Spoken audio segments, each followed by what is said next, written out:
History gets weird. Imagine you're a paleontologist digging through the scorching Sahara Desert. You've spent weeks brushing away dirt, rock, and ancient fossils that haven't seen daylight in over 100 million years. Then suddenly, you uncover something that makes absolutely no sense. Hundreds and hundreds of tiny dinosaur teeth. At first, you'd probably think they belonged to several different dinosaurs. But here's the crazy part. Every single one of those teeth belonged to one dinosaur. Not 5, not 10, just one. Scientists couldn't believe what they were looking at, because this strange dinosaur had over 500 teeth.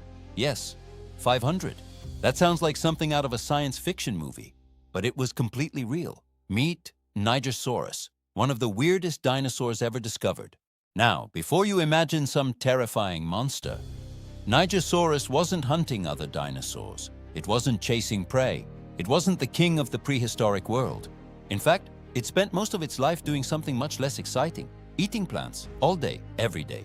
Think of it as the world's biggest prehistoric lawnmower. Scientists believe Nigersaurus kept its head close to the ground and slowly swept it from side to side while eating soft plants. It probably looked a little like a giant vacuum cleaner, except the vacuum cleaner weighed several tons.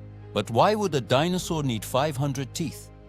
Here's where things get really interesting. Those weren't 500 giant teeth.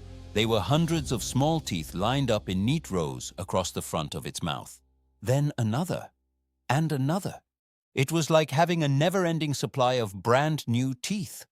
Modern sharks replaced their teeth too.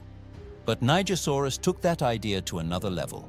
It was like having a never-ending supply of brand new teeth. Modern sharks replaced their teeth too. But Nigersaurus took that idea to another level. Imagine if humans had teeth like that. You'd never worry about losing one. The tooth fairy would probably quit her job. And dentists? Well, they might need a whole new career. Even stranger, Nigersaurus lived around 110 million years ago in what we now call the Sahara Desert. Today, it's one of the hottest, driest places on Earth. Back then, it was completely different. Instead of endless sand, there were rivers, forests, lakes, and giant prehistoric plants stretching for miles. It was a dinosaur paradise. Scientists think Nigersaurus spent almost every waking moment eating. Its lightweight skull wasn't built for fighting. Its bite wasn't especially powerful. Compared to fierce predators like Tyrannosaurus rex, Nigersaurus was peaceful. Its greatest superpower wasn't strength. It was having one of the strangest smiles in Earth's history. So the next time someone tells you dinosaurs were all giant, terrifying monsters, tell them about the one that carried over 500 teeth just to eat salad. History gets weird.